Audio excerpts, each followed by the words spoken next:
নমস্কার বন্ধুরা, Santu academy YouTube চ্যানেলে তোমাদের স্বাগত। তো দেখো, আজকে আমরা ম্যাথ প্র্যাকটিস সেট 3 নিয়ে আলোচনা করব, যা আপকামিং রেলওয়ে গ্রুপ ডি বলো, আরপিএফ বলো, এনটিপিসি বলো, বা যে কোনো পিএসসি আছে, সামনে সিএইচএসএল আছে, এমটিএস তো সামনে আছেই, ফর্ম ফিল আপ শুরু হয়ে গেছে। তো আপকামিং যে কোনো পরীক্ষার জন্য কিন্তু এই সেটগুলো কিন্তু গুরুত্বপূর্ণ। এর আগে 1 এবং 2 সেটগুলো দিয়েছি, যারা এখনও দেখোনি তারা কিন্তু দেখে নিও। আর যাদের যদি ভালো লাগে, যাদের ভালো লাগবে তারা আমার চ্যানেলটিকে সাবস্ক্রাইব করে নিতে পারো। এবং এই নামেই কিন্তু একটা টেলিগ্রাম চ্যানেল আছে, সেটাতে জয়েন হতে চাইলে তোমরা জয়েন হতে পারো। তো দেখো, আজকে ফার্স্ট কোশ্চেন কী আছে বলছে, প্রত্যেকটা অঙ্ক ধরে ধরে বোঝাবো। দেখো, বোঝাতে টাইম লাগবে, কিন্তু বুঝে গেলে তোমরা দেখবে এটা তুমি সহজেই পরীক্ষার হলে শর্ট টাইমে কিন্তু করতে পারবে। এবং যেখানে শর্টকাট আছে আমি শর্টকাটও বলবো, কিন্তু অঙ্কে শর্টকাট কিছু হয় না, তোমার নলেজই কিন্তু তোমার পাওয়ার। ওকে, দেখো বলছে 7টি ক্রমিক সংখ্যার যোগফল। ক্রমিক সংখ্যা মানে কি? ক্রমিক সংখ্যা মানে হচ্ছে পরপর পরপর, যেমন 1-এর পর 2, 2-এর পর 3। তো এই যে 7টা ক্রমিক সংখ্যার যোগফল বলেছে 182 হলে বৃহত্তম সংখ্যাটি কি? এবার আমি তো জানি না 7টা ক্রমিক সংখ্যা কী কী, সেটা জানি না। তাহলে আমি একটাকে যদি এক্স ধরি, জাস্ট 1 মিনিট, একটাকে যদি এক্স ধরি তাহলে আর একটা কী ধরবো? x+1। পরপর বলেছে, পরেরটা x+2। তো এরকমভাবে তোমার dot dot dot dot x+6 পর্যন্ত, কেননা আমাকে বলেছে 7টা। তাহলে 7টা হলে এটা প্রথমটা যদি x হয়, x+6 পর্যন্ত সেটা 7 হবে। তাহলে এতগুলো সংখ্যার যোগফল বলেছে এত। তাহলে এবার দেখো এখানে, তাহলে 7টা x তো হবেই না, তাহলে 7x, 7টা x হবেই, প্লাস এবার দেখো এইখানে প্লাস কত হবে? আমাকে বলেছে এদের যোগফল।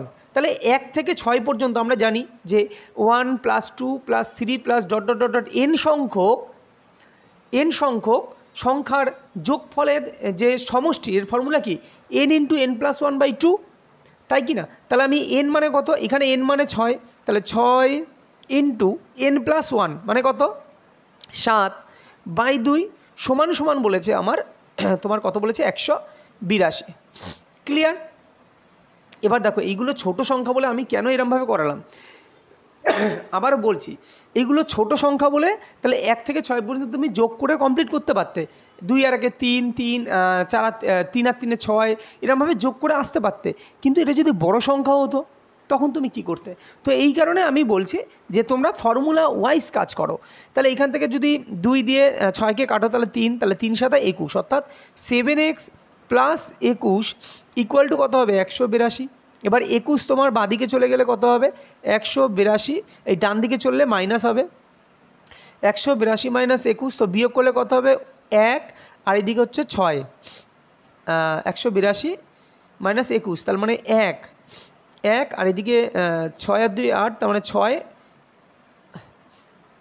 1, 161। তার মানে x সমান কত হবে? 7 দিয়ে তুমি যদি কাটো, 7 দুগুণি 14, মানে 161কে যদি কাটি 7 দুগুণি 14, 15 16 23, তার মানে x সমান 23। 23 কোথায়? ও আচ্ছা, এখানে বলেছে বৃহত্তম সংখ্যাটি কত। দেখো, আমার x-এর মান 23 বেরোলো, মানে এই মানটা 23 বেরিয়েছে, কিন্তু আমার চেয়েছে বৃহত্তম সংখ্যা। তাহলে বৃহত্তম সংখ্যা কোনটা? বৃহত্তম সংখ্যা হচ্ছে x+6, সবথেকে বড় সংখ্যা। তাহলে 23-এর সঙ্গে যদি আমরা 6 যোগ করি তাহলে পাবো হচ্ছে 29। তো 29 ইজ আ কারেক্ট আনসার। আশা করি বুঝতে পেরেছো। চলো পরবর্তী কোশ্চেন। বলছে √, অ্যাকচুয়ালি কোশ্চেনটা কীরকম দেওয়া আছে বলি।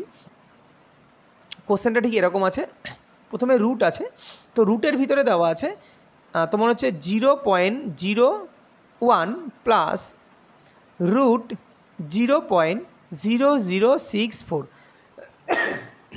দেখো, এটা বোঝানোর আগে তোমরা দেখো, যারা জানো তারা স্কিপ করতে পারো, অঙ্কটা করে নিয়ে অ্যান্সার মিলিয়ে স্কিপ করতে পারো। কিন্তু যারা ধরো জানো না, বা আর্টস ব্যাকগ্রাউন্ডের অনেকে আছো, অঙ্কতে একটু মানে অঙ্কের ভীতি আছে, তো তাদের জন্য আমি বলছি, দেখো একটা শিখিয়ে দিই একটুখানি। দেখো, 0.1 যদি তার স্কোয়ার করি, এর মানে কত? 0.1 × 0.1। তাহলে 0.1, তাহলে যেহেতু পয়েন্টের পর দুটো, মানে আমরা ছোটোবেলায় কী করতাম? 0.1, তাহলে 1 1 1, কিন্তু যেহেতু দুটোর পর দশমিক, কীভাবে? এটা একটা ডান দিক দিয়ে শুরু করে, মানে উপর দিয়ে ডান দিক দিয়ে শুরু করে এই দিক দিয়ে শেষ করতে হয় দশমিক পর্যন্ত। তাহলে দুটো, তাই এখানে একটা 0 এনে পয়েন্ট, অর্থাৎ 0.01। তাহলে আমি বলতে চাইছি 0.1 এর হোল স্কোয়ার যদি করি তাহলে আমরা পাই হচ্ছে 0.01। আর বর্গমূল মানে কি, এর যদি আমরা আবার বর্গমূল করি, এই 0.01-এর বর্গমূল করি তাহলে আমরা পাই কত, 0.1, অর্থাৎ দুটোর জন্য একটা সংখ্যা। তার মানে এখানে কত হবে, তাহলে 0.1, আগে তুমি এইটা করে নাও, কেননা এটা ইন্ডিভিজুয়ালি না, এটা করে নিয়ে তাহলে 0.01 প্লাস 64 এর বর্গমূল যদি করি প্লাস, তাহলে দুটোর জন্য একটা আর দুটো জিরোর জন্য একটা, তার মানে আমি বলতে পারি এটা 0.0। দেখো দুটো জিরোর জন্য একটা জিরো, আর 64 মানে 8 64, তো 8, কেন 8-এর স্কোয়ার মানে 64, তাহলে 0.08। এবার এটাকে ক্যালকুলেশন করলে কত হবে, 0.08 আর 0.01 মানে 0.8-9, 0.09, 0.09, তাহলে 0.09 মানে কত হবে, 0.3 হবে না কি না, 0.3, কেননা 3 3 9, আবার 0.3 তার স্কোয়ার মানে 0.09, তো 0.3 ইজ আ, কোথায় গেল, হ্যাঁ 0.3 ইজ আ রাইট অ্যান্সার, অর্থাৎ অপশন নাম্বার এ। চলো নেক্সট কোশ্চেন। বলছে একজন সেনাবাহিনীর জেনারেল এতজন সেনাকে বর্গাকারে সাজাবার পর, আচ্ছা দেখো এরকমভাবে সেনাবাহিনীর জেনারেল সাজাচ্ছে, তো এদেরকে বর্গাকারে সাজানোর পর দেখা গেল আরও কিছু সংখ্যক সেনা বাড়তি রয়েছে। তো যখনই কোনো সংখ্যাকে বর্গাকারে সাজাবো, এই কথার মানে হচ্ছে সেই সংখ্যার কি, সেই সংখ্যার বর্গমূল, তোমাকে বর্গমূল করতে হবে। তাহলে এর বর্গমূল তুমি করলেই তোমার কাজ হয়ে যাবে। এবার দেখো আমার বলেছে কিছু সংখ্যক সেনা বাড়তি আছে, তাহলে এটা সহজে বর্গমূল করা যায়, তার টেকনিক আছে যে কি করে তুমি দেখেই বর্গমূল কত হবে তুমি বুঝতে পারবে। কিন্তু এটা যদি বর্গমূল করলেই অ্যান্সার মিলে যেত তবে তুমি সেইভাবে করতে পারতে, কিন্তু এটা তো বর্গমূল করলে অ্যান্সার মিলবে না, এটা বর্গমূল করার পর কিছু সংখ্যক সেনা বাকি থাকবে, সেটার অ্যান্সার চেয়েছে যে কত সংখ্যক সেনা এক্সট্রা আছে। তাই তোমাকে এটা একদম ট্র্যাডিশনালি যেরকম অঙ্ক নিয়ম সেইভাবেই কিন্তু তোমাকে এই বর্গমূলটা করতে হবে। তো আমি সেইভাবে বর্গমূলটা করাই, দেখি। দেখো আমাকে কি বলেছে, 36,552, তাহলে 36,552, সরি 562, তাহলে প্রথমে কী করতে হয়, দুই ঘর করে নিতে হয় ডান দিক দিয়ে। তাহলে এইদিকে একটা ঘর পড়ে আছে, তাহলে 1 1 1, আশা করি বর্গমূল তোমরা সবাই পারো। তাহলে 2 হাতে নামলো, এখানে 65 দুটো ঘর একসঙ্গে নামবে তোমরা জানো।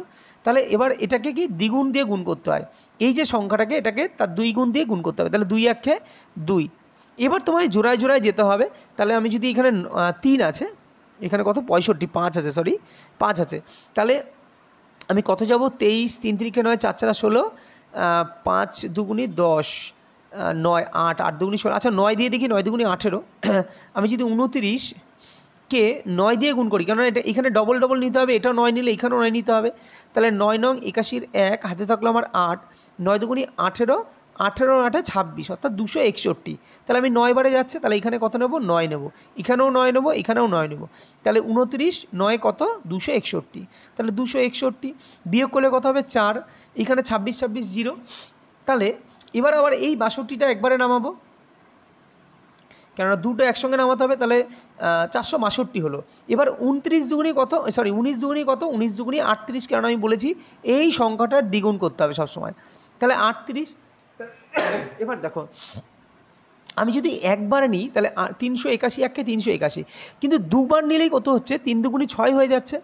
আমি যদি এখানে 82 দিই আর এখানে 2 দিয়ে করি, তাহলে দেখো 3 দুগুণি 6 হয়ে যাচ্ছে, তাহলে 4-এর থেকে বড়, তার মানে তোমার 81তেই নিতে হবে, অর্থাৎ আমি 81, এইখানে 1 দিলাম, এইখানে 1 দিলাম, তাহলে 381, তাহলে 81 হলে কত হয় দেখো, এদিকে 1, এইদিকে 8 দিয়ে গেলে 16 হবে, 8 8 16, 81, হাতে থাকলো আমার 1, 3 1 4, অর্থাৎ এই যে বর্গাকারে সাজানোর পর তাদের 81 জন সৈন্য অধিক ছিল। তোমাকে কিন্তু এইভাবে তাড়াতাড়ি অঙ্কটাকে করতে হবে, তার কারণ এখানে দেখো, এখানে কেন আমি বললাম যে ট্র্যাডিশনাল মেথডেই তোমাকে অঙ্কটাকে করতে হবে, তার কারণ এইখানে বর্গমূল তো মিলবে না, এই কারণেই তোমাকে এক্সট্রা এই সময়টা দিয়ে এটাকে করতে হবে। আর যদি যেখানে মিলবে সেখানে আমি তোমাদের কী টেকনিকে তোমরা অঙ্কটাকে করবে সেটা আমি তোমাদের বলে দেবো। নেক্সট কোশ্চেন দেখো, বলছে ABC এর যোগফল 3800, যদি A এর মান B এর 1/3, তাহলে কি বলেছে, A এর মান বলেছে বি এর 1/3, তাহলে বি এর মানে গুণ 1/3 মানে b/3, তার মানে b/3। আচ্ছা বলছে বি এর মান সি এর 1/5, বি এর মান বলেছে সি এর 1/5 অর্থাৎ c/5 অংশ হয়, তবে সি এর মান কত? দেখো সব সি চেয়েছে, তাহলে আমি সব মানকে সিতে আনি। আমি তো তার আগে বলতে পারি যে এ প্লাস বি প্লাস সি এটা সমান বলেছে 3800, এটা বলে দিয়েছে এ বি সি এদের টাকার সমষ্টি 3800, বা টাকা হোক বা যাই হোক এদের সমষ্টি 3800। তাহলে আমি বি এর জায়গায় আমি কী লিখতে পারি, মানে সি দিয়ে লিখবো। তাহলে দেখো বি যদি c/5 হয়, ভালো করে বুঝবে, বি যদি c/5 হয়, তাহলে বি এর জায়গায় c/5 বসালে আমি যদি এইখানে ক্যালকুলেশন করি যে বি এর জায়গায় c/5, তার মানে এই ইকুয়াল টু আমি লিখতে পারি কি না, যে এই ইকুয়াল টু হচ্ছে বি মানে c/5 ইন্টু 1/3, তার মানে কি c/15। তাহলে আমি এটাকে কী লিখতে পারি, এর জায়গায় c/15 লিখতে পারি, প্লাস বি এর জায়গায় কী লিখবো, বি এর জায়গায় লিখবো হচ্ছে c/5 আর সি এর জায়গায় সি, এটার মানেই হচ্ছে 3800 টাকা বা 3800। তো 15 লসাগু যদি করি, 15 লসাগুলো হচ্ছে যে সি প্লাস 5 3 5, তার মানে 3c plus 15c equal to 3800 টাকা, মানে 3800। এবার দেখো 15 আর 3 কত হয়, 15 16 17 18 আর কি 19, অর্থাৎ 19c/15, তার মানে অর্থাৎ 19c/15 ক্যালকুলেশন করে যেটা এসছে সেটা হচ্ছে 19c, পেনটা কী হলো আবার, c/15 সমান 3800। তাহলে আমি 19 দিয়ে এটাকে যদি কাটি, 19 দুগুণে 38 অর্থাৎ 200, তার মানে সি ইকুয়াল টু 15 দুগুণে 30, অর্থাৎ সি ইকুয়াল টু আমরা কত পেলাম, 15 দুগুণে 30 মানে হচ্ছে 3000। তাহলে সি এর মান কত, সি এর মান 3000, আমাকে চেয়েছে সি এর মান, তো right answer option number D. আশা করি বুঝতে পেরেছো।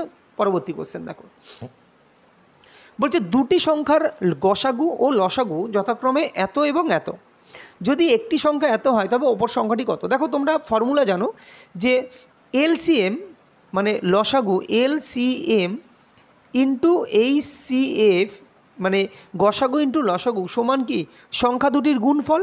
তাহলে একটা সংখ্যা তোমায় বলে দিয়েছে, একটা সংখ্যা 275। আচ্ছা ফর্মুলাটা আমি লিখে নিই, কি সংখ্যা দুটির এই ফর্মুলা কিন্তু তোমাকে জানতে হবে, সংখ্যা দুটির গুণফল, ঠিক আছে। তাহলে এলসিএম কত বলে দিয়েছে, এলসিএম হচ্ছে 7700 মানে 7700, আর এইচসিএফ কত বলেছে 11, গসাগু বলেছে 11 ইকুয়াল টু সংখ্যা দুটি, একটা সংখ্যা আমি এক্স ধরে নিই, তাহলে আর একটা সংখ্যা কত 275, ক্লিয়ার। তাহলে এবার আমি যদি কাটাকাটি করি, দেখো 11 দিয়ে এটা কাটা যায়, 11 দিয়ে যদি কাটি তাহলে 11 দুগুণি 22, তাহলে 5 নামলো 55, 5 11 55, ক্লিয়ার। এবার 25 দিয়ে আমি এটাকে একবারে কাটতে পারি, কেননা কী করে বুঝবে 25 দিয়ে একবারে কাটা যাবে কি না, দেখো লাস্টে যদি ডবল জিরো থাকে, কোনো সংখ্যার লাস্টে যদি ডবল জিরো থাকে, এইগুলো কিন্তু তোমাদের জানতে হবে, এই বিভাজ্য, হ্যাঁ কোন সংখ্যা দিয়ে কাকে বিভাজ্য করা যায়, সেই ব্যাপারগুলো কিন্তু জানলে তুমি কাটাকাটি সহজে করতে পারবে। লাস্টে কোনো সংখ্যার লাস্টে যদি দুটো জিরো থাকে তাহলে 25 দিয়ে বিভাজ্য হবেই সেই সংখ্যাটা, এটা মনে রাখতে হবে। তাহলে 25 দিয়ে যদি আমি এটাকে কাটি একবারে, 3 25 75, তাহলে 3 25 75, হাতে কত থাকলো 75 আর 2 77, তার মানে 20, তাহলে 20 হবে না, 20 তো হবে না, তখন একটা জিরো দিয়ে তোমার আর একটা জিরো নামাতে হবে, ক্লিয়ার। তাহলে কত হলো তোমার হচ্ছে 20 200 হলো, তাহলে 8 25 200, ক্লিয়ার। কেন 4 25 100 আর 4 25 100, তার মানে কি 8 25 200, তো রাইট অ্যান্সার কত হবে 308 ইজ আ কারেক্ট অ্যান্সার। তো 308 হচ্ছে ওই সংখ্যাটা, অন্য সংখ্যাটা হচ্ছে 308। আশা করি বুঝতে পেরেছো। নেক্সট কোশ্চেন বলছে 9 জন লোক একটি রেস্তোরাঁয় খেতে গিয়েছিল, এদের মধ্যে 8 জনকে খাবারের জন্য 30 টাকা দিতে হয়েছিল এবং 9ম জনকে এই 9 জনের গড় খরচের তুলনায় 20 টাকা বেশি দিতে হয়েছিল, তাদের মোট কত টাকা খরচ হয়েছিল? খুবই ইন্টারেস্টিং কোশ্চেন, এবং এটা তোমার গ্রুপ ডি, রেলওয়ে গ্রুপ ডিতে কিন্তু আসা কোশ্চেন। দেখো অঙ্কটা ভালো করে পড়লেই তুমি অঙ্কটা খুব সহজেই করতে পারবে। ভালো করে বোঝো, বলেছে এই যে 9ম জন, এই নবম জনকে বলেছে ওই 9 জনের গড় খরচের তুলনায় 20 টাকা বেশি দিতে হয়েছিল। আমি আগে ধরে নিলাম যে তাদের মোট যে টাকাটা খরচ হয়েছিল, আমি ধরে নিলাম তাদের এক্স টাকা মোট খরচ হয়েছিল। ক্লিয়ার? দেখো এটা এবার কেউ যদি মনে করে, এখন কিন্তু কোশ্চেন লেভেল বা কোশ্চেনের ধরন কিন্তু এই টাইপের হচ্ছে, কারণ তুমি যে কোনো কি বলে শর্টকাট মেথড লাগাবে সেটা কিন্তু সম্ভব না। তোমাকে একদম বুঝে বুঝে অঙ্কগুলো করতে হবে। তো নলেজ যদি ক্লিয়ার থাকে তবেই তুমি অঙ্কগুলো করতে পারবে। তো ভালো করে বুঝে নাও, জিনিসটা খুব সহজ। আমাকে বলেছে মোট কত টাকা খরচ হয়েছিল, তা আমি ধরে নিলাম মোট এক্স টাকা খরচ হয়েছে। ক্লিয়ার? নবম জনকে বলেছে ওই 9 জন যে টাকা দিয়েছে তাদের যে গড়, আমি ধরে নিলাম টোটাল টাকা দিয়েছে নিশ্চয়ই। দেখো টোটাল টাকা হচ্ছে এক্স টাকা, টোটাল টাকাটা হচ্ছে কি এক্স টাকা, তাদের গড় 9 জনার গড়, নবম জনকে 9 জনার গড়ের থেকে 20 টাকা বেশি দিয়ে দিয়েছিল। তাহলে এটা তো আমি বলতে পারি, এই যে আমি লিখলাম এইটা আমি কি বলতে পারি, 9 জন নবম জন যে টাকাটা দিয়েছিল সেটাই তো বলেছে না কোশ্চেনে, যে নবম জনকে এই 9 জনের গড় খরচের তুলনায় 20 টাকা বেশি দিতে হয়েছে। তাহলে নবম জন টোটাল টাকা কত এক্স টাকা, তাহলে গড়ে 9 জন গড়ে কত টাকা দিয়েছিল x/9, তার থেকে 20 টাকা দিতে হয়েছে নবম জনকে। ঠিক আছে, এটা তো নবম জন দিয়েছিল। আর 8 জন দিয়েছিল কত টাকা, দেখো 8 জনকে খাবারের জন্য 30 টাকা করে দিতে হয়েছে। তাহলে 8 × 30, তাহলে নবম জন দিয়েছে এই টাকাটা, এই পুরো টাকাটা দিয়েছে নবম জন। ক্লিয়ার? আর 8 জন দিয়েছে এই টাকা, এই টোটাল টাকা মিলে হয়েছে এক্স টাকা। ক্লিয়ার? বুঝতে পেরেছ? তো এই তো অঙ্ক, কিছুই নেই এর মধ্যে। তার মানে আমি কি বলতে পারি, এবার ক্যালকুলেশন করবে x/9 সমান 20 ইকুয়াল টু 3 × 8 = 24, তার মানে 240। তাহলে 240 আর 20 260, আমি একবারেই বলতে পারি 240 আর 20 এটা কেটে দিলাম, একবারে করে দিলাম 260। তাহলে 260 মানে হচ্ছে এক্স টাকা। ক্লিয়ার? তাহলে আমি কি করব, এক্সগুলোকে একদিকে আনি, এই তো কাজ না। তাহলে এক্স একদিকে আনলে আমি পড়তে পারি, দেখো এই দিকে x/9টাকে এই দিকে নিয়ে গেলাম ডান দিকে, এই x/9কে আমি ডান দিকে নিয়ে গেলাম। তো এটা কত হলো, মাইনাস x/9 হলো, আর 260কে যেমন আছে তেমনই রাখলাম, তো এটাকে কেটে দিলাম। তার মানে এটাকে ক্যালকুলেশন করলে আমি নিচে পাবো কত, 9। তো 9x - x ইকুয়াল টু কত, 260 টাকা। তো 9x - x ইকুয়াল টু যদি 260 টাকা হয়, তাহলে আমরা 8x/9 বলতে পারি যে 8x/9 সমান 260। কাটাকাটি করে নিই, 8 দিয়ে যাবে একবারে, 8 × 16, 3 × 24, 20, 3 × 24, তার মানে 20। আচ্ছা 8 দিয়ে যাচ্ছে না তো, তার মানে আচ্ছা অ্যান্সারও দেখো, অ্যান্সারগুলো পয়েন্টে আছে, তার মানে তোমাকে বুঝতে হবে এটা 8 দিয়ে যাবে না। ক্লিয়ার? তাহলে তুমি এক কাজ করতে পারো, এই 9টাকে এইদিকে নিয়ে একবারে 260কে 9 দিয়ে তোমার যোগ করে নিয়ে 8 দিয়ে ভাগ করতে পারো। ওকে, বা তুমি 8 দিয়ে এটাকে ক্যালকুলেশন করে নিতে পারো ছোট করে। তো 8 দিয়ে যদি করি তাহলে 3 × 24, হাতে থাকলো আমার 2, 20, 8 × 2 = 16, 16 আর 4 = 20, 40, 5 × 40। তার মানে তোমার অ্যাকচুয়ালি বেরোলো 8 দিয়ে 260কে কাটাকাটি করলে হচ্ছে 32.5। তাহলে 32.5কে 9 দিয়ে গুণ করে যেটা অ্যান্সার হবে, দেখো 5 নং 45, তাহলে 0 তো আছেই না, 0। তো 5 নং 45, 5 কোথায় আছে, 5 সবকটার মধ্যে আছে। সব ক্যালকুলেশন করতে হয় না, তুমি ইউনিট ডিজিটের ক্যালকুলেশন করেই অনেক সময় অ্যান্সার পেয়ে যাবে। কিন্তু যেহেতু এইখানে সবই 50 আছে, তাই তোমাকে আরেকটু করতে হবে। ও তারপরে 2 আছে আর একটা 5 আছে। ওকে, তো দেখি 0 থাকলো, 5 নং 45-এর 5, হাই থাকলো আমার 4, তো 9 × 2 = 18, 18 আর 4 = 22-এর 2, হাই থাকলো কত, হাতে থাকলো 2, 3 নং 27, 28, 29।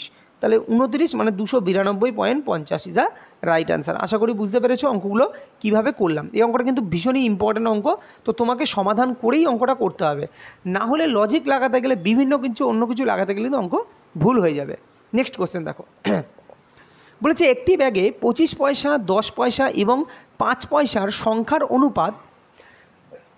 দেখো এই টাইপের কোশ্চেন কিন্তু যে কোনো পরীক্ষায় আসে, এই টাইপের কোশ্চেন, তো ভালো করে বুঝে নাও জিনিসটা কি। তো আমাকে সবই পয়সা দিয়ে দিয়েছে, কোনো টাকা দিলে তাকে পয়সা করে নিতে হবে, এরকম ব্যাপার আছে। তো বিভিন্ন অঙ্ক আমি এর উপর যেসব অঙ্ক হয় আমি সেগুলো সেটের মধ্যে আনবো, করতে করতে তোমাদের সমস্ত অঙ্ক প্র্যাকটিস হয়ে যাবে। তো সবই 25 পয়সা দিয়েছে, তো আমি লিখে দিই, অনুপাতটা লিখি যে 25 পয়সার অনুপাত হচ্ছে 25 পয়সা, 10 পয়সা এবং 5 পয়সা, এগুলো সবই পয়সা, তাই আর লিখলাম না। এদের বলছে সংখ্যার অনুপাত, সংখ্যার অনুপাত বলেছে 1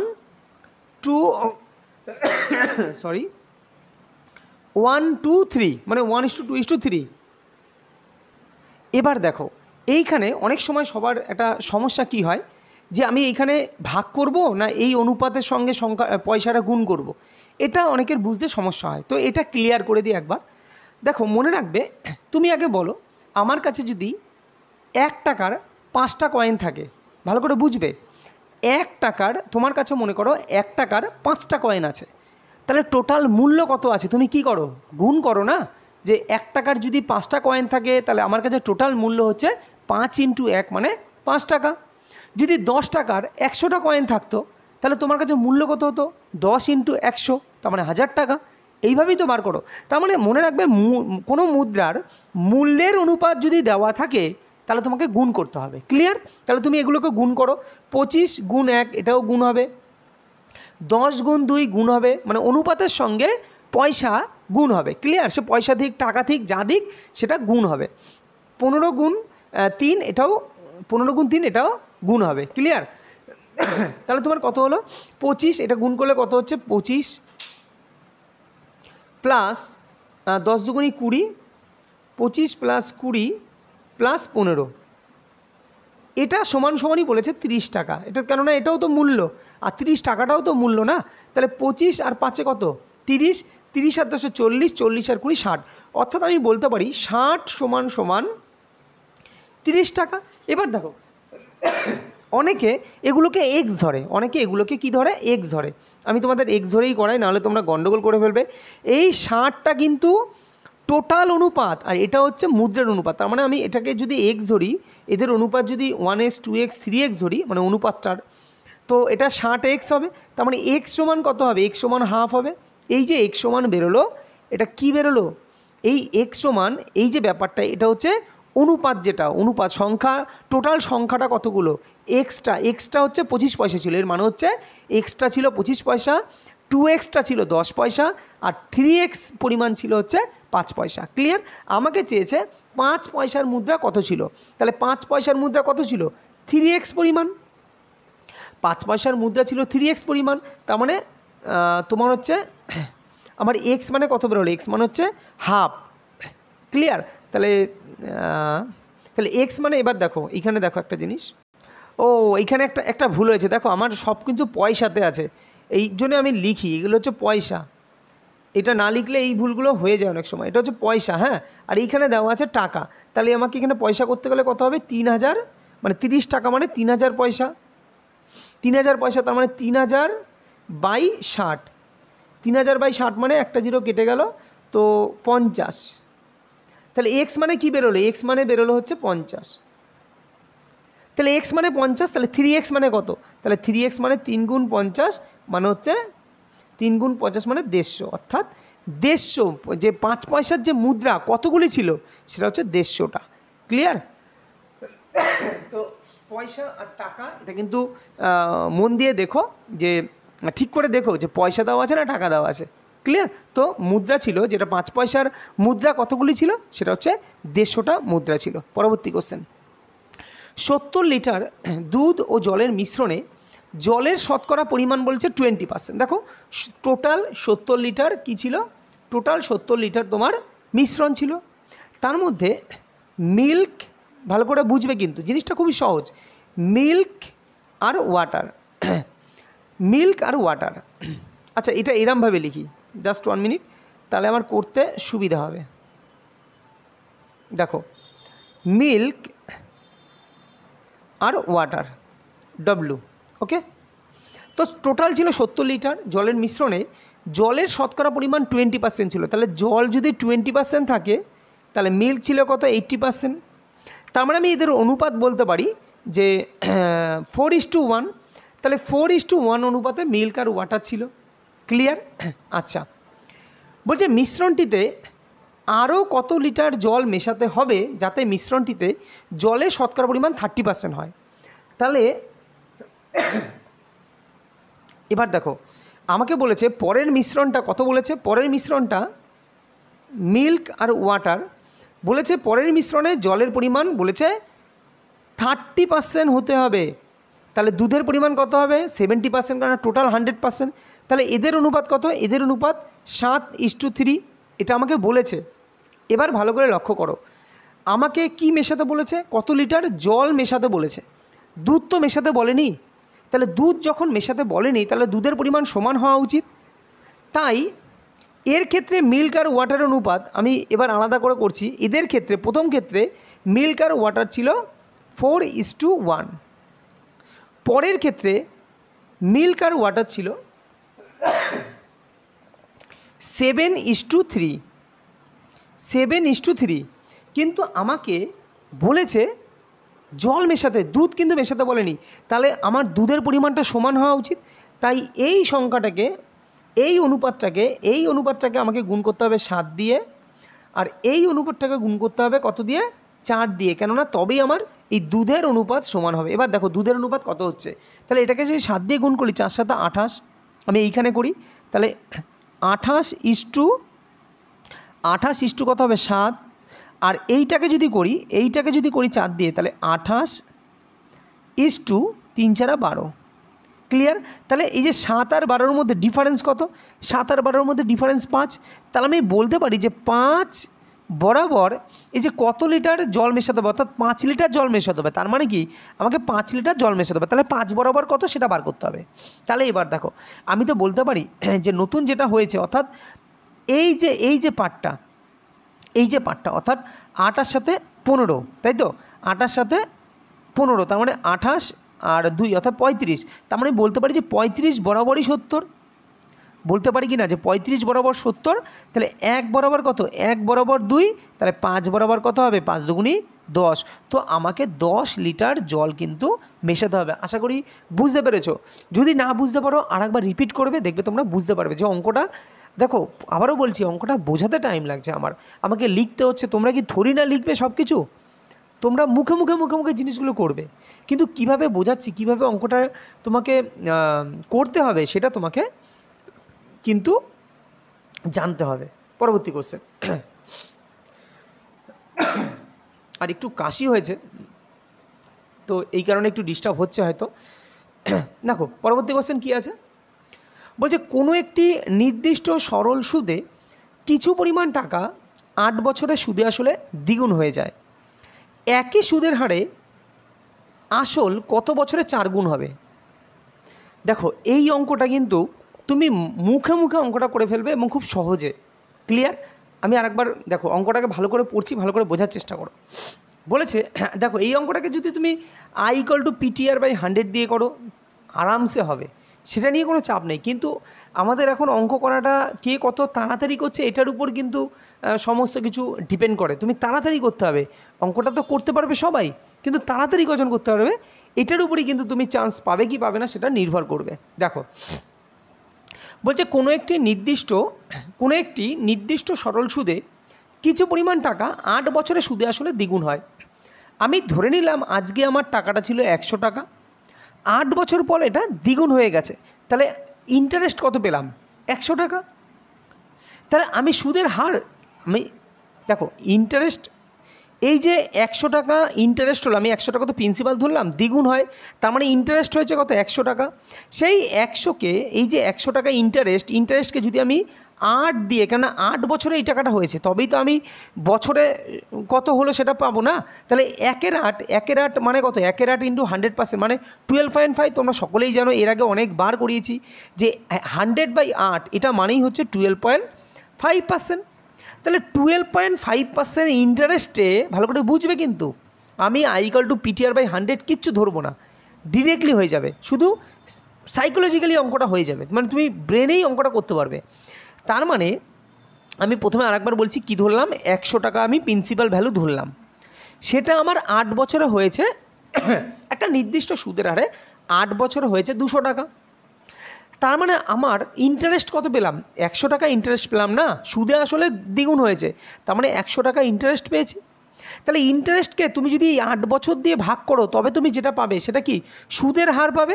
মানে এত সুদের হারে আমার অ্যাকচুয়ালি সুদের হার পাবে বলতে প্রতি বছরে তুমি কত পাবে, তাহলে প্রতি বছরে যেটা পাচ্ছ, যেহেতু আমি 100 ধরেছি, তাই যেটা আমার মান বেরিয়েছে সেটাই অ্যাকচুয়ালি পার্সেন্টেজ, যেহেতু আমার 100 টাকা প্রিন্সিপাল ভ্যালু, কারণ 100 রেসপেক্টে কিছু মান সেটাই তার কি পার্সেন্টেজ ভ্যালু, তো এই কারণেই আমি 100 টাকা ধরলাম। ক্লিয়ার? তাহলে সুদের হার পেলাম 12.5%। এবার তোমরা যদি কেউ মনে করো আমি I = PTR ধরে বাকিটা করব, সেটাও করতে পারো। তাহলে এখানে বলছে একই সুদের হারে আসল কত বছরে 4 গুণ হবে। তো দেখো 4 গুণ হবে, 100 টাকাটা 4 গুণ হবে, তাহলে ইন্টারেস্ট কত? ইন্টারেস্ট 300 টাকা, মানে 3 গুণ।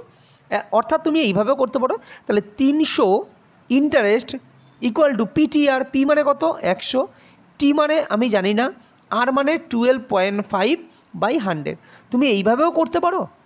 আর যদি মনে করো একবারে কি করে করবো, আরে একবারে কিছুই না, এই 300কে 12.5 দিয়ে ভাগ। দেখো এখানে ক্যান্সেল করলে এটাই হয়, এই যে 100 ক্যান্সেল হয়ে গেল, তার মানে টি মানে কি, তার মানে টি মানেই তো সেই 300কে 12.5 দিয়ে ভাগ, তাই কি না? অ্যাকচুয়ালি তো তাই। তুমি যদি মনে করো সুদের হার তুমি জানো, তাহলে সুদের হারটা দিয়ে তুমি যদি ইন্টারেস্টকে ভাগ করো, তবেই তো তুমি কত বছর পাবে, অটোমেটিক্যালি পাবে। তাহলে তোমার এত কিছু I = PTR/100 কোনো ধরার কোনো প্রয়োজনই নেই। তার মানে কি, এটাই বলতে চাইছি যে তুমি যদি ব্রেনে ক্যালকুলেশন বুঝে শুনে করতে পারো, তবেই কিন্তু অঙ্ক তুমি ফাস্ট করতে পারবে। তোমাকে এই ক্যালকুলেশনটা কমাতে হবে যে করে হোক। ক্লিয়ার? তার মানে এটাকে যদি তুমি ক্যান্সেল আউট করো, তাহলে উপরে আরেকটা 0 দিয়ে দাও। ওকে, 25 দিয়ে 125কে 25 দিয়ে ভাগ করলে 5 25 125, আর 25 দিয়ে হচ্ছে তোমার হচ্ছে 6 25, এখানে কত হবে? আচ্ছা 25 দিয়ে একবারে করো, 25 দুগুনি না 25 1 25, তাই না?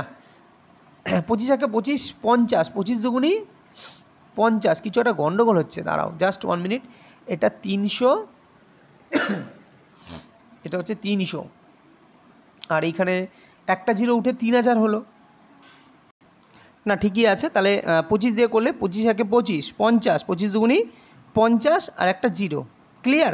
এবার 5 দিয়ে এটাকে ক্যালকুলেশন করলে 5 দিয়ে কাটলে কত হচ্ছে? 5 দুগুনি 10 20 4 5 20, অর্থাৎ 24 দিন। তার মানে right answer option number C is a correct answer. অর্থাৎ 24 দিনে তোমার কত বছর, অর্থাৎ 24 বছরে সেটা 4 গুণ হবে। আশা করি বুঝতে পেরেছো যে অঙ্কটা তোমরা কিভাবে করবে। অঙ্কটা কিন্তু এত I = PTR কোনো ক্যালকুলেটিভ করার দরকার নেই, ডিরেক্টলি অঙ্কটা কিন্তু হয়ে যাবে। এই টাইপের অঙ্ক আমি আবার নিয়ে আসবো, তখন দেখবে আরও তোমাদের কাছে অঙ্কগুলো আরও সহজ বলে মনে হবে। চলো পরবর্তী কোশ্চেন দেখো। বলছে একটি বর্গাকার এবং আয়তাকার ভূমির পরিসীমা সমান।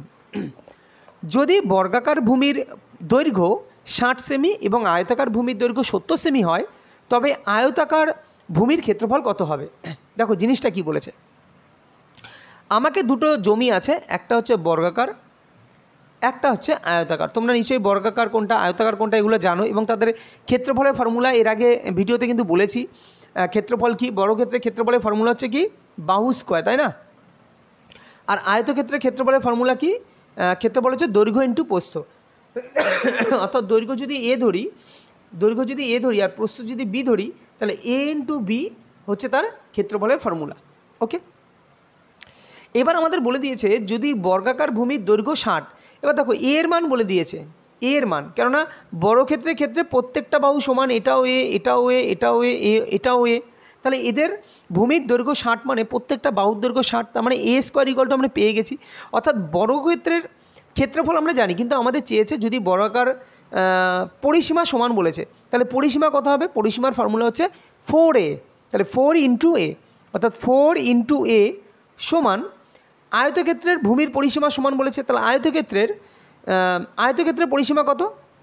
আচ্ছা তার আগে আমি ধরে নিই যে আয়তক্ষেত্রের ভূমির দৈর্ঘ্য বলে দিয়েছে 60 সেমি, কিন্তু প্রস্থ জানি না, তাহলে প্রস্থ আমি x ধরে নিই, তাহলে দৈর্ঘ্য ইন্টু প্রস্থ মানে, আচ্ছা পরিসীমা বলেছে, তাহলে 2 × দৈর্ঘ্য মানে কত? দৈর্ঘ্য বলেছে 70, আর প্রস্থ আমি ধরে নিলাম x, তাহলে এটাও পরিসীমা, দুই পরিসীমা সমান। ক্লিয়ার? তাহলে এবার আমি এক্সটাকে আমি সেই a হিসাবে ধরে নিতে পারি, মানে a বা x তুমি যা খুশি ধরতেই পারো। তাহলে এবার মানগুলো বসাই, তাহলে 4 × a এর মান কত বলেছে 60 = two into 70 plus x. X মানে কি? এক্স মানে হচ্ছে আমার এক্স কার মান চেয়েছি? এক্স হচ্ছে প্রস্থ, আয়তক্ষেত্রের প্রস্থটা এক্স ধরেছি। ক্লিয়ার? প্রস্থটা এক্স ধরেছি। তাহলে এখান থেকে ক্যালকুলেশন করলে 2 দুগুণি 4, 60 দুগুণি 120, তার মানে 70 প্লাস এক্স ইকুয়াল টু 120 পেলাম। তাহলে এক্স সমান কত হবে? 120 মাইনাস 70, তার মানে তোমার 20 বাদ দাও, আরও 50 বাদ দাও, অর্থাৎ এক্সের মান হচ্ছে 50। তাহলে এক্স মানে কী চেয়েছি? এক্স মানে কি? এক্স মানে প্রস্থ। তাহলে আমাকে বলেছে আয়তাকার ভূমির ক্ষেত্রফলের ফর্মুলা কি আমি বলেছি? দৈর্ঘ্য ইন্টু প্রস্থ, মানে এ ইন্টু বি। তাহলে এ মানে দৈর্ঘ্য আর বি মানে প্রস্থ, আমি সেই হিসাবে ধরেছি। তাহলে প্রস্থর মান কত চেয়েছি? প্রস্থর মান পেয়েছি 50। তাহলে 50 ইন্টু ভূমির ক্ষেত্রফল, অর্থাৎ 50, তার মানে ক্ষেত্রফল তাহলে কত হবে? দৈর্ঘ্য ইন্টু প্রস্থ। তাহলে দৈর্ঘ্য হচ্ছে তোমার, দৈর্ঘ্য বলেছে 60 সেমি, তাহলে 60 ইন্টু প্রস্থ কত? 50 বেরোলো, তার মানে 5 6 30, তারপরে 3টে 0, অর্থাৎ ও সরি, এটা তো 70 না, আয়তকারে চেয়েছে, আয়তকারে 70। তাহলে 70 ইন্টু 50, তাহলে 70 5 7 35, তার মানে 3500। তো 3500 right answer, option number A is the correct answer. Clear? আশা করি বুঝতে পেরেছো যে অঙ্কটা কীভাবে করলাম। তো আয়তক্ষেত্র, বর্গক্ষেত্র, এদের পরিসীমার ফর্মুলা, এদের ক্ষেত্রফল, এগুলো কিন্তু তোমাদের কিন্তু জেনে রাখতে হবে, মুখস্থ রাখতে হবে, তবেই কিন্তু এই অঙ্কগুলো তোমরা করতে পারবে। তো আশা করি তোমাদের ভালো লেগেছে। তো যদি ভালো লাগে ভিডিওটা তা লাইক করো, শেয়ার করো এবং কমেন্ট করো কোন চ্যাপ্টারের উপর তোমাদের দুর্বলতা আছে বা কোন চ্যাপ্টার তোমাদের করালে ভালো হয় সেটা বলতে পারো। আমরা সেই সব অঙ্ক নিয়েও আসবো। আর যদি ভালো লাগে চ্যানেলটিকে সাবস্ক্রাইব করো। দেখা হবে পরবর্তী কোনো ভিডিওতে। ততক্ষণ ভালো থেকো, সুস্থ থেকো।